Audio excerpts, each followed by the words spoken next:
মাগরিবের পরে বা ফজরের পরে 3 বার পড়বে, কত সহজ। সুবহানাল্লাহিল আযীম ওয়া বিহামদিহি ওয়ালা হাওলা ওয়ালা কুওয়াতা ইল্লা বিল্লাহ 3 বার পড়বে। কোন অঙ্গের ভিতরে তার স্টপ হবে না, কোন অঙ্গ স্টপ হবে না, থামবে না, কোন অঙ্গ না। স্ট্রোক হয় না, আসলে স্ট্রোক হয় না, আসলে স্টপ হয়, থাইমা যায়। হার্ট আগের মতো চলে না, থাইমা গেছে, হবে না, গ্যারান্টি। প্যারালাইসিস হবে না। সাহাবী রাসূল কসম খেয়ে বলছে হবে না। কে পড়ে? আল্লাহ তো দিছিলেন, নিয়মও দিছে, পদ্ধতিও দিছে, মেডিসিনও দিছে। আবার বলছে এই 3 সূরার সাথে যদি সূরা ফাতিহা 7 বার মিলায় নাও তাহলে তোমার পিছনের গুনাহ মাফ। আল্লাহ পদ্ধতি দিছেন। হ্যাঁ, আমি হাদিস বলতেছি।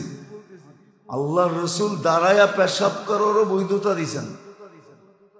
বালা কাইমান, দাঁড়ায়া পেশাব করছেন, কিন্তু ক্ষেত্র দেখাইছেন। এই ক্ষেত্রে এই অবস্থায় তুমি দাঁড়ায়া করতে পারবে, কিন্তু তুমি প্যান্ট পরা সবসময় দাঁড়ায়া করবে এরকম না, তাতে তোমার ক্ষতি হবে। ক্ষেত্র আসলে করতে পারবে, অনুমতি আছে, ক্ষেত্র আসলে করতে পারবে।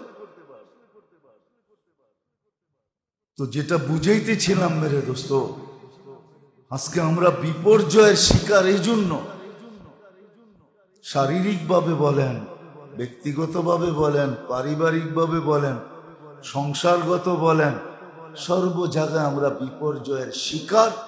আমরা এই কথা মানতে রাজি না যে এই মেশিনটা বানানেওয়ালা আল্লাহ, আল্লাহ বানাইছেন। এটাকে সুরক্ষিত করার পদ্ধতি আল্লাহ, এটাকে হেফাজত করার পদ্ধতি আল্লাহ, এটাকে পরিচর্যা করার পদ্ধতি আল্লাহ, এটাকে রক্ষণাবেক্ষণের পদ্ধতি আল্লাহ। ওই পদ্ধতি অনুযায়ী এটাকে রক্ষিত হবে, এটা পরিচর্যা হবে, এটার হেফাজত হবে, এটা সুরক্ষা হবে, তো এটা সুস্থ থাকবে, সবল থাকবে, সুন্দর থাকবে, সুখ পাবে, সবকিছু সে পাবে, ওয়াদা আছে। এটাই বুঝাইতে বুঝাইতে জীবন শেষ। আমরা বসতেও চাই না, করতেও চাই না। হ্যাঁ, যারা করে, যারা বোঝে, যারা করতেছে, বলে তারা কি মরবে না? অবশ্যই মরবে।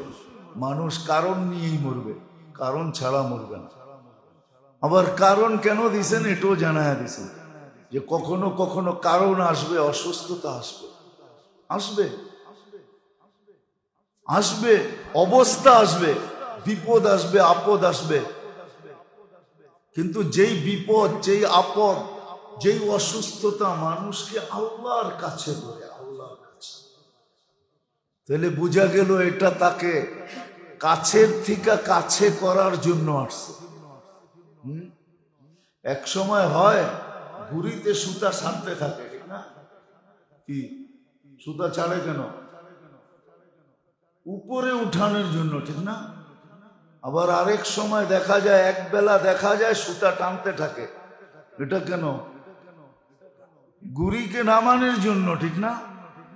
তো দেখা যাবে বিপদ আপদ যে আসবে না এরকম না, আসবে, কিন্তু এটা হলো উপরে উঠানোর জন্য, কাছের থেকে কাছে করার জন্য।